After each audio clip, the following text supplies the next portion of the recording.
Facebook থেকে income করা অনেক মানুষের স্বপ্ন, কিন্তু কয়জনই বা পারে সেই স্বপ্নকে বাস্তবে রূপ দিতে? তার কারণ ফেসবুকের 90% ইউজারই জানে না কিভাবে একটি সঠিক নিয়মে প্রফেশনাল ফেসবুক পেজ খুলতে হয়। তাই আজকের এই ভিডিওতে আমি আপনাদেরকে দেখাবো কিভাবে আপনি সঠিক নিয়মে একটি ফেসবুক পেজ খুলতে পারবেন এবং সেই সাথে জানাবো কি কি কন্ডিশন ফুলফিল করলে আপনি ফেসবুক পেজ থেকে ইনকাম করতে পারবেন। তো চলুন বেশি দেরি না করে ভিডিওটি শুরু করা যাক।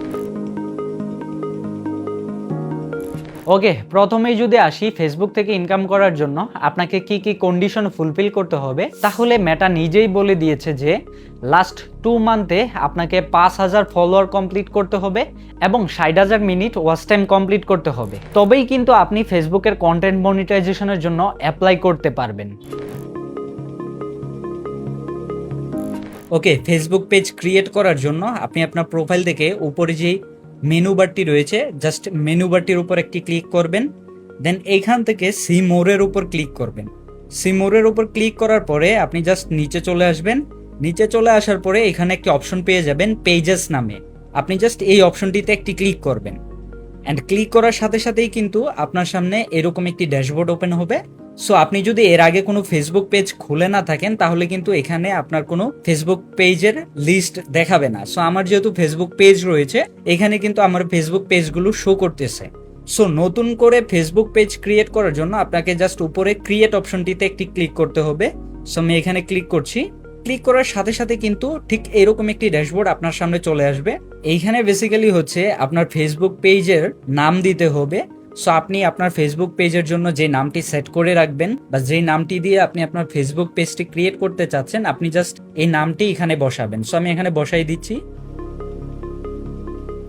ওকে, নামটি বসানো হয়ে গেলে আপনি জাস্ট এখান থেকে নেক্সটের উপর ক্লিক করবেন অ্যান্ড দেন একটু লোড নিয়ে কিন্তু এরকম একটি ড্যাশবোর্ড আপনার সামনে ওপেন হবে। সো এখানে বেসিক্যালি বলতেছে যে আপনার ফেসবুক পেজটি কোন ক্যাটাগরির পেজ এটি সিলেক্ট করতে। আপনি জাস্ট আপনার ফেসবুক পেজটি যেই পারপাসে খুলতেছেন সেই ক্যাটাগরিটি এখানে সিলেক্ট করবেন। সো আমার পেজটা যেহেতু এডুকেশন রিলেটেড, সো আমি এখান থেকে এডুকেশন লিখে দিব, অথবা আপনাদের যেই ক্যাটাগরি রয়েছে আপনি জাস্ট এখানে সার্চ বারে ক্লিক করে সেটি লিখে দিবেন। লেখা হয়ে গেলে এখান থেকে ক্রিয়েটের উপর একটি ক্লিক করবেন। সো আমি এখানে ক্লিক করছি। ক্লিক করার পরে কিন্তু একটু লোড নিবে। লোড নিয়ে এইরকম একটি ড্যাশবোর্ড আপনাদের সামনে ওপেন হবে। সো এইখানে বেসিক্যালি আপনার থেকে জিজ্ঞেস করবে যে আপনার পেজটি কোন টাইপের, মানে কোন ধরনের পেজ। এখানে দুইটা অপশন দেখতে পারবেন, একটা হচ্ছে ক্রিয়েটর আর একটা হচ্ছে বিজনেস। বিজনেসটি হচ্ছে যারা মূলত বিজনেস পারপাসে ফেসবুক পেজ ক্রিয়েট করে তাদের জন্য, আর যারা হচ্ছে পার্সোনাল ব্লগ বা কেউ ব্লগ আপলোড দিবে, কেউ ফুড রিভিউইং এর ভিডিও করবে, অথবা আমার মতো ক্রিয়েটর যারা রয়েছে তারা কিন্তু এই ক্রিয়েটরটা সিলেক্ট করবে। বাই দ্য ওয়ে, আমার এই পেজটি যেটি খুলতেছি এটা কিন্তু বিজনেস পারপাসের পেজ। সো এখান থেকে আমি জাস্ট বিজনেসের উপর টিকমার্কটি রাখবো। আদারওয়াইজ যারা হচ্ছে পার্সোনাল ব্লগ হিসেবে বা পার্সোনাল ক্রিয়েটর হিসেবে ফেসবুক পেজ খুলতে চাচ্ছে তারা হচ্ছে ক্রিয়েটর উপর টিকমার্কটি রাখবেন। দেন এখান থেকে নেক্সট এর উপর ক্লিক করবেন। সো আমি এখানে ক্লিক করছি। ক্লিক করার পরপরই কিন্তু এইরকম আরো একটি ড্যাশবোর্ড আপনার সামনে ওপেন হবে। এখানে বেসিক্যালি কিছু সেটিংস বা কিছু জিনিস হচ্ছে আপনার কাছ থেকে চেয়ে নিবে। এগুলো আপনি এখনো দিতে পারেন, অথবা আপনার পেজটি ফুলফিল ভাবে ক্রিয়েট করার পরেও কিন্তু এগুলো নিজের মতো করে সেট আপ করে নিতে পারেন। প্রথমেই যদি আসি, এখানে দেখতে পারবো জেনারেলের ভিতরে রয়েছে বায়ো। সো আপনি এখানে জাস্ট একটা আপনার পেজ সম্পর্কে একটা অ্যাবাউট এখানে লিখে দিবেন। সো আমি এখন দিচ্ছি না। দেন নিচে যদি আসি, এখানে কন্ট্যাক্টের ভিতর ওয়েবসাইট, ইমেল, ফোন নাম্বার এগুলো রয়েছে। এগুলো আপনি এখন চাইলে দিতে পারেন। আদারওয়াইজ আপনি যখন ফুললি কাস্টমাইজ করতে যাবেন তখন এগুলো দিতে পারেন। নিচে লোকেশন রয়েছে, এগুলো কিন্তু আপনি পরে সেট করতে পারবেন। সো এগুলো দেওয়া হইলে অথবা এগুলো পরে যদি সেট করতে চান তাহলে এখান থেকে জাস্ট নেক্সটের উপর ক্লিক করবেন। সো আমি এখানে নেক্সটের উপর ক্লিক করছি। ক্লিক করার সাথে সাথেই কিন্তু আমার পেজটি ক্রিয়েট হয়ে গেছে অ্যান্ড এইরকম একটি ড্যাশবোর্ড ওপেন হয়ে গেছে।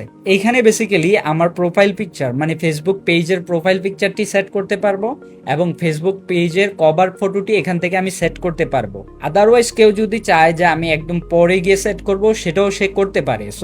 সো এগুলো এখন যদি সেট করতে যান তাহলে এখান থেকে যে ক্যামেরা অপশনটি রয়েছে এটার উপর ক্লিক করে আপনি জাস্ট ফাইলটাকে চয়েস করে দিলে এগুলো অটোমেটিকলি এখানে চলে আসবে।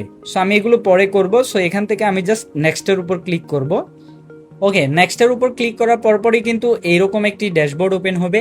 এখানে বেসিক্যালি আপনার ফ্রেন্ডসদের মানে আপনার ফেসবুক প্রোফাইলের যেই ফ্রেন্ডসগুলো রয়েছে তাদেরকে হচ্ছে আপনি এক ক্লিকে আপনার যে নতুন পেজটি খুলেছেন সেই পেজের ইনভিটেশন পাঠাইতে পারবেন। চাইলে তারা কিন্তু আপনার পেজটিকে ফলো করতে পারবে। আপনি জাস্ট সিলেক্ট অলে ক্লিক করে দেন এখান থেকে নেক্সটের উপর ক্লিক করে দিলেই এরকম একটা পপ আপ আসবে। আপনি জাস্ট ইনভাইটের উপর ক্লিক করলেই কিন্তু সকলের কাছে নোটিফিকেশনটি চলে যাবে। সো এখান থেকে হচ্ছে নোটিফিকেশনটি যাওয়ার জন্য আপনি just page notifications on your profile এটার উপর টিকমার্কটি রেখে এখান থেকে জাস্ট নেক্সটের উপর ক্লিক করে দিবেন। নেক্সটের উপর ক্লিক করে দিলেই কিন্তু আপনার যত ফ্রেন্ডস রয়েছে তাদের কাছে হচ্ছে নোটিফিকেশনটি চলে যাবে অ্যান্ড আপনার পেজটিও ক্রিয়েট হয়ে যাবে। ওকে, তারপরে কিন্তু আপনার সামনে ঠিক এইরকম একটা উইন্ডো চলে আসবে। আপনি সিম্পলি এখান থেকে স্কিপের উপর ক্লিক করে দিবেন, তারপর আবারও স্কিপ, তারপর আবারও স্কিপ, এভাবে স্কিপ করতে যাবেন। দেন আপনার ফেসবুক পেজটি ক্রিয়েট হয়ে আপনার ফিড অপশনটি চলে আসবে, আপনার ফেসবুক পেজের ফিড অপশনটি চলে আসবে। সো আপনার ফেসবুক পেজটি কাস্টমাইজ করার জন্য আপনি জাস্ট থ্রি ডট অপশনে একটি ক্লিক করবেন। দেন এখান থেকে আপনার ফেসবুক পেজের প্রোফাইলে চলে যাবেন। প্রোফাইলে আসার পর এখান থেকে ডিটেলসের ডান পাশে যে এডিট বাটনটি রয়েছে আপনি জাস্ট এটার উপর ক্লিক করে আপনার প্রত্যেকটা জিনিস আপনার নিজের মতো করে আপনি এখান থেকে সাজিয়ে নিতে পারবেন। আপনার ফেসবুক পেজটি আপনি যেই রকম রাখতে চাচ্ছেন ঠিক সেই রকম করে। সো এইগুলো সাজিয়ে নিলেই কিন্তু আপনার ফেসবুক পেজটি একদম সঠিক নিয়মে ফেসবুক পেজটি ক্রিয়েট হয়ে যাবে। তো এইভাবেই মূলত আপনি একটা সঠিক নিয়মে ফেসবুক পেজ খুলতে পারবেন। আশা করছি ভিডিওটি আপনাদের কাছে ভালো লেগেছে। যদি ভিডিওটি ভালো লেগে থাকে তাহলে অবশ্যই লাইক কমেন্ট শেয়ার করতে ভুলবেন না, এবং চ্যানেলে যদি নতুন দর্শক হয়ে থাকেন তাহলে অবশ্যই চ্যানেলটিকে সাবস্ক্রাইব করে পাশে থাকা বেল আইকনটি অন করে দিবেন। দেখা হচ্ছে পরবর্তী ভিডিওতে, ততক্ষণের জন্য ভালো থাকুন, সুস্থ থাকুন, আল্লাহ হাফেজ।